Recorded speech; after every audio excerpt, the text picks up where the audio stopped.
Je vais qu'au week-end. Je suis dans une petite épicerie avec mon père. Je veux boire Coca au Canada. C'est quoi la différence entre Coca et Canada? Coca, c'est une boisson gazeuse noire. Et le Canada, c'est une boisson gazeuse orange. Je vois du Canada. Monsieur le Président, chers membres et distingués invités, jusqu'à mes 12 ans, j'ai pensé que le Canada était une boisson gazeuse. J'ai demandé à mon père de me donner des sous afin d'en acheter. J'avais un ami dont le frère habitait à Toronto. Il m'a dit, il y a un pays si loin, très grand et vert, où son frère l'appelait le plus beau pays dans le monde. Le Canada. Moi, j'étais confus. Comment ma boisson préférée pourrait être un pays lointain? Chaque jour, mon ami nous a raconté comment le Canada était beau et c'était différent de notre réalité quotidienne. Un jour, son frère, il est venu visiter ses parents. Il nous a raconté que le Canada était le plus beau pays dans le monde. Et ça serait très agréable d'habiter dans un pays si libre comme le Canada. Je lui ai demandé Comment je peux aller au Canada? il m'a répondu, tu dois être soit éduqué, soit riche. À l'âge de 17 ans, je n'avais qu'un rêve, aller au Canada. Mais comment je pourrais le réaliser? Un adolescent sans argent, sans éducation, qui ne parlait que la langue perse. J'ai choisi 3 objectifs afin d'y arriver. Apprendre l'anglais, étudier et faire de l'argent. J'ai commencé par l'apprentissage anglais. Et c'était le plus difficile. Parce que moi, j'étais le pire à l'école en anglais. Mais cette fois-ci, j'avais une motivation impeccable. J'étais le meilleur étudiant dans tous les cours. Et dès que j'ai fini niveau avancé, on m'a embauché comme un professeur anglais. J'étais tellement content parce que je pourrais commencer à enseigner et apprendre et aussi gagner de l'argent.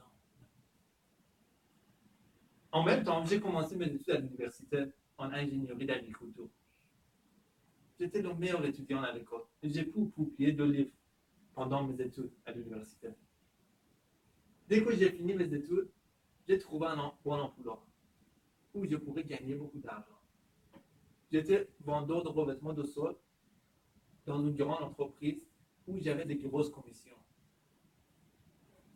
J'ai déjà atteint mes 3 objectifs, mais il ne suffisait pas d'aller au Canada. On m'a dit, si tu voudrais aller au Canada, ça prend environ 5 ans, tu dois attendre dans la file d'attente. Moi, j'avais 25 ans et je ne voudrais pas réaliser mon rêve à 30 ans. J'étais déprimé.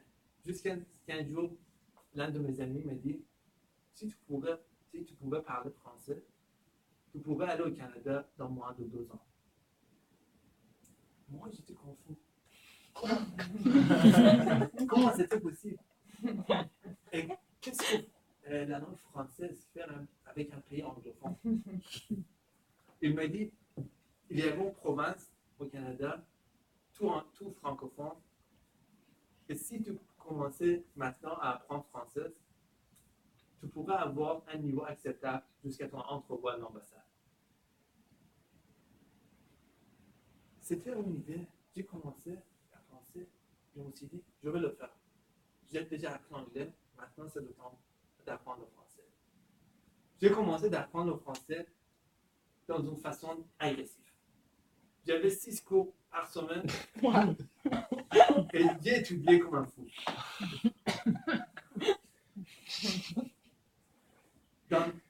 En 2010, j'ai passé mon entrevue à l'ambassade du Canada en Syrie très facilement.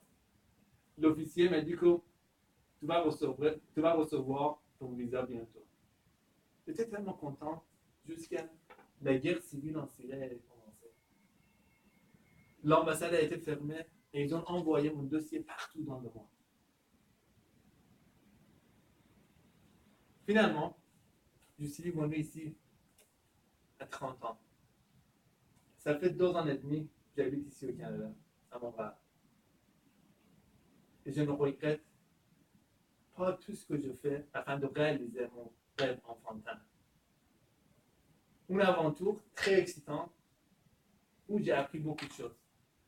Mais ce qui est plus important, et la leçon plus grande pour moi, c'est que lorsque nous voulons, nous pouvons.